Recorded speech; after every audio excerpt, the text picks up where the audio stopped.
बिस्मिल्लाहिर्रहमानिर्रहीम। हम आई के चैप्टर नंबर 52 यानी आई के पार्ट 3 को पढ़ रहे थे, सेंट्रल न्यूरोफिजियोलॉजी ऑफ विजन। तो इसके पार्ट 2 में आपको खुशामदीद। हम पढ़ रहे थे जो प्राइमरी व्यूअर कॉर्टेक्स, इसके अंदर 3 टाइप के सेल्स होते हैं और हर टाइप के सेल का अपना स्पेसिफिक फंक्शन होता है। मिसाल के तौर पर कुछ सेल ऐसे होते हैं जिनको बोलते हैं सिंपल सेल्स। क्या बोलते हैं? Simple cells. और असल में ये जो लेयर 4 होती है, लेयर 4 वहाँ पे मौजूद होते हैं। इनका मेन फंक्शन है लाइंस और edges that are align in proper orientation. ठीक हो गया? मिसाल के तौर पर एक लाइन यहाँ पे लगाई है, एक लाइन मैंने यहाँ पे लगाई है और एक लाइन। अब देखना इस लाइन की ओरिएंटेशन ये किस एंगल के ऊपर पड़ी हुई है। ठीक हो गया? और एक किस डायरेक्शन के अंदर पड़ी हुई है, इसको सेंस करने के लिए स्पेशलाइज्ड न्यूरॉन्स होती हैं। तो जो ऐसे न्यूरॉन्स जो इन लाइंस को या एजेस को करते होते हैं, जो एक प्रेफर्ड ओरिएंटेशन में डायरेक्शन में पड़ेगा, जैसे ये एक्स एक्सिस में पड़ा हुआ है, ये वाई एक्सिस में पड़ा हुआ है, तो उसको सेंस करने वाले स्पेशलाइज्ड न्यूरॉन्स होते हैं जिनको बोलते हैं सिंपल सेल्स। ये पड़े हुए होते हैं प्राइमरी व्यूअर कॉर्टेक्स में। जबकि कुछ ऐसे सेल्स होते हैं जो कॉम्प्लेक्स सेल्स होते हैं जिनका मेन फंक्शन होता है यही लाइंस और एजेस को, लेकिन ये लाइंस और एजेस मूव कर रही हो। ठीक हो गया? मिसाल के तौर पर ये लाइन अगर मूव करते हुए यहाँ पे चली जाए तो सिंपल सेल इसको सेंस नहीं करेगा, लेकिन जो सेल इसको सेंस करेंगे वो होगी कॉम्प्लेक्स सेल। और जबकि आखिर वाले वो है हाइपर कॉम्प्लेक्स सेल, उनका काफ़ी ज़्यादा होगा। मिसाल के तौर पर एक लाइन में ये लगा रहा हूँ, इसकी लेंथ देखना, इसकी लेंथ देखना और इसका एंगल देखना। अब उन सेल का फंक्शन ये होगा कि इस लाइन को इससे डिफरेंशिएट करना। मिसाल के तौर पर इसकी लेंथ छोटी है, इसकी लेंथ कम है, इसका एंगल देखना। तो इनका स्पेसिफिक लेंथ, स्पेसिफिक शेप और सबसे हायर जो कॉम्प्लेक्स होती है, फीचर्स होते हैं किसी भी शेप के या इमेज के, उनको सेंस करना। तो ये फंक्शन होता है किसका? हाइपर कॉम्प्लेक्स सेल्स का। तो आप इसको पॉकेट गाइडेंस से देख लीजिएगा। इसके बाद है डिटेक्शन ऑफ कलर। तो कलर को हमेशा सेंस किया जाता है इसके ऑपोजिट कलर के मुताबिक। मिसाल के तौर पर जो अगर यहाँ पे लिखा हुआ है कि जो अगर हमने करना हो रेड एरिया को, तो रेड एरिया को कंट्रास्ट करते हैं ग्रीन एरिया के साथ। हमेशा किसी चीज़ को मेजर करते हो जैसे कंपैरिजन के तौर पर। मिसाल के तौर पर अगर आपने किसी चीज़ का वेट करवाना है तो आप उसको एक स्पेसिफिक जैसे एक वेट होता है उससे कंपेयर करके ही आप वेट करते हो। तो इसी तरह कलर की जो डिटेक्शन है वो भी स्पेसिफिक कलर के अगेंस्ट होती है। जैसे रेड एरिया के अगेंस्ट होती है ग्रीन एरिया, और तमाम कलर की डिटेक्शन होती है वाइट लाइट की, क्योंकि वाइट लाइट में तकरीबन सारे कलर्स होते हैं। बाकी आप इसकी को आप छोड़ भी सकते हो क्योंकि इतना इंपॉर्टेंट नहीं है। इसके बाद देख लेते हैं effect of removing the primary viewer cortex. तो प्राइमरी व्यूअर कॉर्टेक्स को निकाल भी दे तो सिर्फ कॉन्शियस विजन खत्म हो जाएगी।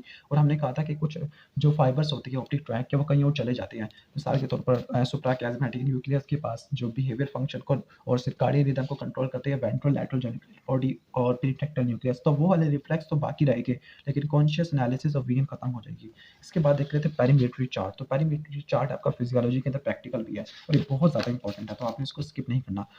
फिजियोलॉजी के प्रैक्टिकल में तो आप यहाँ से इसको समझ सकते हो। तो एक पेरीमेट्री चार्ट, तो इसमें सेंटर वाला जो है वो उसको बोलते हैं मैक्यूला, और मैक्यूला के में होता है उसको बोलते हैं फोविया सेंट्रालिस। ठीक हो गया? और एक पूरा चार्ट बना हुआ है। इसी चार्ट की वजह से आप किसी भी बंदे की नज़र को चेक कर लेते हैं।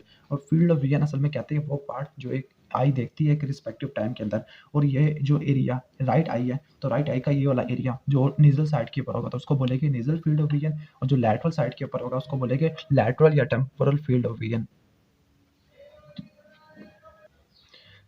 तो आप यहाँ से देख सकते हो कि इस जो लैटरल या टेम्पोरल हमें टेम्पोरल फील्ड ऑफ विजन और ये नेजल फील्ड ऑफ विजन, तो यहाँ पे एक आपको ब्लाइंड स्पॉट देखने को मिलता है। और आपने कहा था कि जो ब्लाइंड स्पॉट या फिजियोलॉजिकल ब्लाइंड स्पॉट इसलिए होता है क्योंकि यहाँ पर रॉड्स एंड कॉन्स नहीं आते और यहीं से ऑप्टिक नर्व के फाइबर क्रॉस करते होते हैं, ऑप्टिक डिस्क बनाते हैं। तो ब्लाइंड स्पॉट हमें 15 डिग्री लैटरल देखने को मिलता है सेंट्रल पॉइंट ऑफ विजन से। अब abnormality in the field of vision, तो एक नॉर्मल फिजियोलॉजिकल ब्लाइंड स्पॉट होता है, एक पैथोलॉजिकल ब्लाइंड स्पॉट। तो पैथोलॉजिकल ब्लाइंड स्पॉट को बोलते हैं स्कोटोमा। तो स्कोटोमा या स्कोटोमाटा यहाँ पे लिखा हुआ है। ठीक हो गया?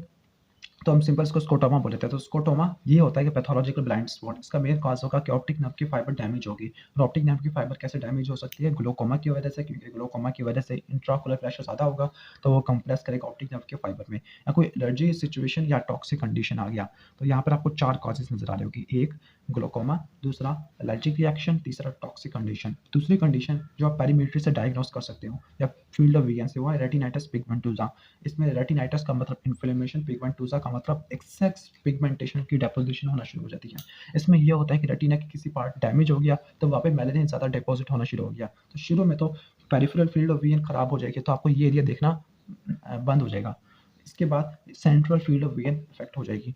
इसके बाद है effect of ligand on the optic pathway. तो ऑप्टिक पाथवे के ऊपर लिगन्स है उसको हम यहाँ से देख लेते हैं डायग्राम से, कि अगर ऑप्टिक नर्व अगर डैमेज हो जाती है तो फिर क्या देखने को मिलेगा। और ऑप्टिक ट्रैक तो मैं आपको यहाँ पे दिखा देता हूँ। तो ये मैंने पूरा ऑप्टिकल पाथवे बनाया हुआ है। ठीक हो गया। Nasal field of vision temporal nasal hemi temporal hemi और ये वाली जो होगी वो नेज़ल फील्ड ऑफ विजन होगी और ये टेम्पोरल फील्ड ऑफ विजन होगी, क्योंकि फील्ड ऑफ विजन ऑपोजिट हो जाती है। और हम जो नोमेनक्लेचर होता है वो फील्ड ऑफ विजन के हिसाब से देते हैं कि अगर कौन सी एब्नॉर्मैलिटी हुई है और फील्ड ऑफ विजन के हिसाब से होती है, ना कि हेमी रेटिना। तो ये nasal hemi temporal field of vision, nasal field of vision. अब ये फाइबर गए थे किसके पास? Optic nerve, optic chiasma, optic tract, lateral geniculate body.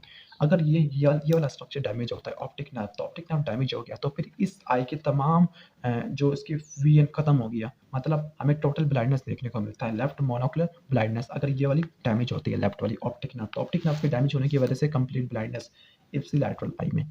अब इसके बाद अगर ऑप्टिक क्यास्मा डैमेज होता है तो फिर ऑप्टिक क्यास्मा डिपेंडिंग अपॉन हमने ऑप्टिक क्यास्मा को कहाँ से डैमेज किया है, ठीक हो गया।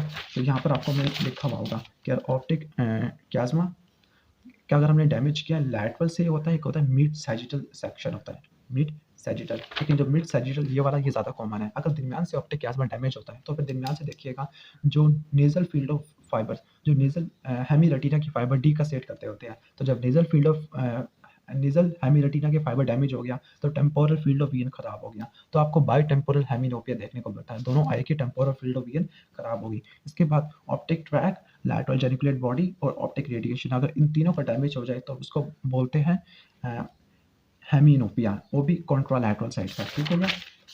क्योंकि इसकी वजह यही होती है कि जो एक ऑप्टिक ट्रैक या एक लैटरल जेनिकुलेट बॉडी या एक optic radiation opposite field of vision से इन्फॉर्मेशन लेके आ रहा है। तो आपने इस तरह रट्टा मारना है कि अगर लेफ्ट साइड की ऑप्टिक नर्व डैमेज होती है या लेफ्ट साइड की ऑप्टिक ट्रैक, लेफ्ट साइड की lateral geniculate body, left side की ऑप्टिक रेडिएशन, तो हमें ऑपोजिट फील्ड ऑफ विजन पे मसला देखने को मिलेगा। राइट वाला होगा तो फिर लेफ्ट वाला मसला हो जाएगा, लेफ्ट वाला है तो फिर राइट हेमिनोपिया देखने को मिलेगा, लेकिन हाफ होगा।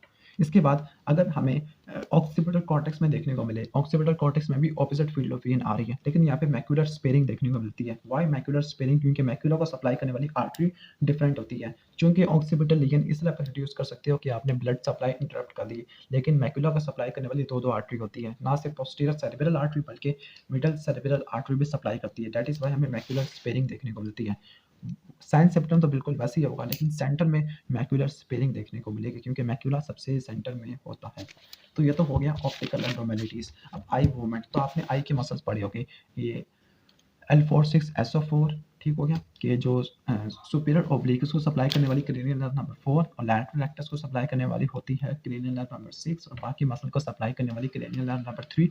इन तीनों को जोड़ने वाला एक ट्रैक होता है जिसको बोलते हैं मीडियल लॉन्गिट्यूडनल फेसिकुलस और इसको जोड़ता है 8th क्रेनियल नर्व से। तो या तो आपको पहले से पता होगा। अब पढ़ते हैं फिक्सेशन मूवमेंट। तो फिक्सेशन मूवमेंट ये वो मूवमेंट है जिसकी वजह से आई किसी स्पेसिफिक ऑब्जेक्ट के ऊपर फिक्स कर ले। तो फिक्सेशन मूवमेंट दो मैकेनिज्म के जरिए कंट्रोल करती है, वॉलंटरी और इनवॉलंटरी। तो आपने इसको गौर से समझना है। एक फिक्सेशन मूवमेंट ये होती है कि हम किसी अपने ऑब्जेक्ट ऑफ इंटरेस्ट को ढूंढे। मिसाल के तौर पर अगर हमने किसी क्राउड के अंदर किसी बंदे को ढूंढना है तो हम जल्दी जल्दी नज़र को दौड़ाएंगे ताकि हम अपने ऑब्जेक्ट ऑफ इंटरेस्ट को ढूंढ सकें, और ये हम वॉलंटरी मूव कर रहे होते हैं। फिर हमें कोई ऑब्जेक्ट ऑफ इंटरेस्ट हमें पसंद आ जाता है या फिर कोई हमें कोई अच्छी चीज़ नज़र आ जाती है, तो जैसे जैसे वो चीज़ मूव कर रही है तो हमारी आई भी उसके साथ साथ मूव करती रहती है। तो ये मैकेनिज्म है इनवॉलंटरी। तो जो पहला है वॉलंटरी फिक्सेशन मूवमेंट, इसमें आई वॉलंटरी मूव करती है ताकि अपने ऑब्जेक्ट ऑफ इंटरेस्ट को ढूंढ सके। जब इसको अपना ऑब्जेक्ट ऑफ इंटरेस्ट या जो चीज़ उसने देखनी थी वो मिल गई तो वो इसको फॉलो करता रहेगा। तो फॉलो करने वाली मूवमेंट को बोलते हैं स्मूथ परस्यूट मूवमेंट, और जो वॉलंटरी देखना किसी चीज़ को और सर्च करना तो उसको बोलते हैं स्कार्डिक मूवमेंट। जो वॉलंटरी फिक्सेशन मूवमेंट इसको कंट्रोल करने वाला फ्रंटल आई फील्ड होती है जो प्री मोटर रीजन के अंदर होती है, जबकि इनवॉलंटरी स्मूथ परस्यूट मूवमेंट इसको कंट्रोल करने वाली ऑक्सीपिटल आई फील्ड होती है। तो आपने सिर्फ यही याद रखना है, फ्रंटल आई फील्ड और ऑक्सीपिटल आई फील्ड, बाकी चीज़ों को आप स्किप कर सकते हो। इसके बाद जो मोस्ट इंपॉर्टेंट मैकेनिज्म है वो है एकोमोडेशन का। तो एकोमोडेशन वो मैकेनिज्म जिसकी वजह से आई एडजस्ट कर सकती है दूर की ऑब्जेक्ट को देखने के लिए या नज़दीक के ऑब्जेक्ट को देखने के लिए। जैसे दूर की ऑब्जेक्ट नज़दीक आती है तो फिर क्या होता है, सिलियरी मसल की कॉन्ट्रैक्शन होती है, जोनुलर फाइबर रिलैक्स कर जाती है, जो लेंस काफ़ी ज़्यादा थिकन हो जाता है इलास्टिसिटी की वजह से, और जिसकी वजह से लेंस की रिफ्रैक्टिव पावर ज़्यादा होकर वो किसी नज़दीक वाली चीज़ को देख सकते हैं, तो उसको बोलते हैं एकोमोडेशन। तो एकोमोडेशन का जो मैकेनिज्म है मैं आपको यहाँ से दिखा देता हूँ और इंशाल्लाह मैं नोट्स में भी शेयर कर दूँगा, तो आप इसको देख लीजिएगा।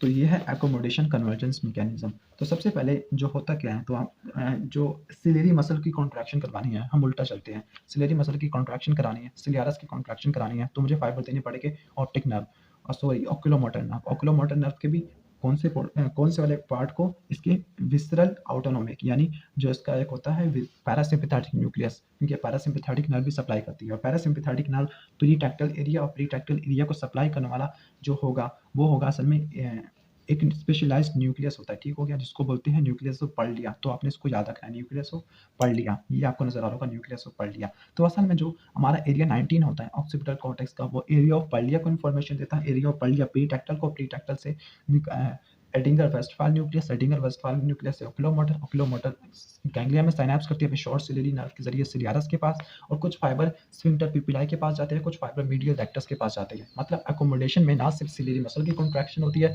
बल्कि स्फिंक्टर पिपिलाई की भी कॉन्ट्रैक्शन होती है, और उसके साथ साथ हम कह सकते हैं मीडियल रेक्टस की कॉन्ट्रैक्शन होती है। मीडियल रेक्टस की कॉन्ट्रैक्शन की वजह से कन्वर्जेंस होगी, और स्फिंक्टर पिपिलाई की कॉन्ट्रैक्शन की वजह से क्या होगा कि प्यूपल की कॉन्स्ट्रिक्शन, जिसकी वजह से डेप्थ ऑफ परसेप्शन काफ़ी ज़्यादा हो जाती है। जो आपको मैंने बताया था कि जो डेप्थ ऑफ परसेप्शन है वो इन्वर्सली प्रोपोर्शनल होती है प्यूपिलरी डायमीटर की। तो अगर आप इस चीज़ को आप आईने के अंदर भी ऑब्जर्व कर सकते हो कि दूर की चीज़ नज़दीक आ रही है, तो फिर मीडियल रेक्टस आपके करीब आ रहे होगी, प्यूपल की कॉन्स्ट्रक्शन हो रही होगी, ठीक हो गया, ऑक्सिलरी मसल की कॉन्ट्रैक्शन हो रही होगी, जिसकी वजह से आई अपनी रिफ्रैक्टिव पावर को एडजस्ट कर लेगी। कहते हैं सिलेरी मसल एकोमोडेशन के 4 बेसिक जो क्लू होते हैं जिसकी वजह से आई अकोमोडेट करती है। पहला क्रोमैटिक एबरेशन, कि जैसे जो रेड लाइट है इसकी वेवलेंथ सबसे ज़्यादा होती है, तो उसकी सबका फोकस सबसे पीछे होता है, ठीक हो गया। तो अगर इन लाइट का सही तरह फोकस ना हो सका तो फिर एकोमोडेशन हो पाएगी, या फिर जब आई ऑफ फिक्सेट करती है तो कन्वर्जेंस भी होता है, या फिर फोविया सबसे हॉलो डिप्रेशन के अंदर मौजूद होता है जिसकी डेप्थ ऑफ परसेप्शन सबसे ज़्यादा होती है। और तीसरा कि जो डिग्री ऑफ एकोमोडेशन ऑसिलेट करती रहती है, जब ठीक जगह पे आएगी तो ठीक है, अगर गलत जगह पे रहेगी तो फिर लेंस एकोमोडेट करेगा। इसके बाद है control of pupillary diameter, pupillary light reflex, most important, ये प्रैक्टिकल के अंदर जरूर आता है। अब पिपिलरी लाइट रिफ्लेक्स किस तरह से होगा, सबसे पहले हमने लाइट शोन की आई के अंदर, तो इन्फॉर्मेशन जाएगी ऑप्टिक नर्व के जरिए। ऑप्टिक नर्व से कोई ऑप्टिक ट्रैक इन्फॉर्मेशन देगा प्रीटैक्टल न्यूक्लियस को, प्रीटैक्टल न्यूक्लियस इन्फॉर्मेशन देगा किसको, एडिंगर वेस्टफाल न्यूक्लियस को, एडिंगर वेस्टफाल न्यूक्लियस आगे ओक्यूलोमोटर नर्व के जरिए इन्फॉर्मेशन सेंड करेगा स्फिंक्टर पिपिलाई के पास। स्फिंक्टर पिपिलाई की कॉन्ट्रैक्शन होने की वजह से मियोसिस देखने को मिलेगी, तो इस रिफ्लेक्स को बोलते हैं पिपिलरी लाइट रिफ्लेक्स। और एक चीज़ आप देखना कि जो एक पेरीटेक्टल न्यूक्लियस स्टिमुलेट होता था तो वो ऑपोजिट वाले को भी स्टिमुलेट करवा देता है, क्योंकि दोनों आपस में जुड़े हुए होते हैं पोस्टीरियर कमीशर की वजह से। तो इसकी वजह से जिस आई के अंदर आपने लाइट शो की है, तो उस आई के स्फिंक्टर पिपिलाई की कॉन्ट्रैक्शन तो होती है, लेकिन ऑपोजिट आई के स्फिंक्टर पिपिलाई की भी कॉन्ट्रैक्शन होती है। क्यों? क्योंकि दोनों प्रीटेक्टल न्यूक्लियस आपस में पोस्टीरियर कमीशर के जरिए जुड़े हुए होते हैं। दैट इज वाई जिस आई के अंदर हमने लाइट थ्रो की है और इस आई के अंदर स्फिंक्टर पिपिलाई की कॉन्ट्रैक्शन हुई है, तो उसको बोलते हैं डायरेक्ट लाइट रिस्पॉन्स। और ऑपोजिट वाली की भी, ऑपोजिट आई के भी स्फिंक्टर पिपिलाई की कॉन्ट्रैक्शन होती है, इसको बोलते हैं इनडायरेक्ट लाइट रिस्पॉन्स या कंसेंसुअल लाइट रिस्पॉन्स। तो पिपिलरी डायमीटर, पिपिलरी लाइट रिफ्लेक्स आपको आना चाहिए। इसके बाद इंपॉर्टेंट क्लिनिकल वो है आर्गाइल रॉबर्टसन प्यूपल के। आर्गाइल रॉबर्टसन प्यूपल आपने इस तरह याद रखना है कि आर्गाइल रॉबर्टसन प्यूपल के अंदर अकोमोडेशन रिफ्लेक्स तो प्रिजर्व रह जाएगा, लेकिन जो पिपिलरी लाइट रिफ्लेक्स खत्म हो जाएगा। इसका मेन कॉज है न्यूरोसाइफिलस, न्यूरोसाइफिलस। जबकि एक एडिटोनिक प्यूपल के अंदर आपको ऑपोजिट देखने को मिलता है, slow to react but not accommodate. Then comes Horner syndrome. तो हॉर्नर सिंड्रोम और आर्गाइल रॉबर्टसन प्यूपल, मैंने इन सब को एक सेपरेट वीडियो से कवर किया है, तो आप उसको देख लीजिएगा। लिंक इंशाल्लाह मैं व्हाट्सएप ग्रुप के अंदर शेयर कर दूंगा, या प्ले लिस्ट के अंदर आप देख लीजिएगा। तो ये था बेसिक ओवरव्यू इस चैप्टर का। तो अगर वीडियो पसंद आई हो तो उसको लाइक करना, और चैनल पर नहीं हो तो सब्सक्राइब कर देना। Thanks for watching this video. Allah हाफिज़।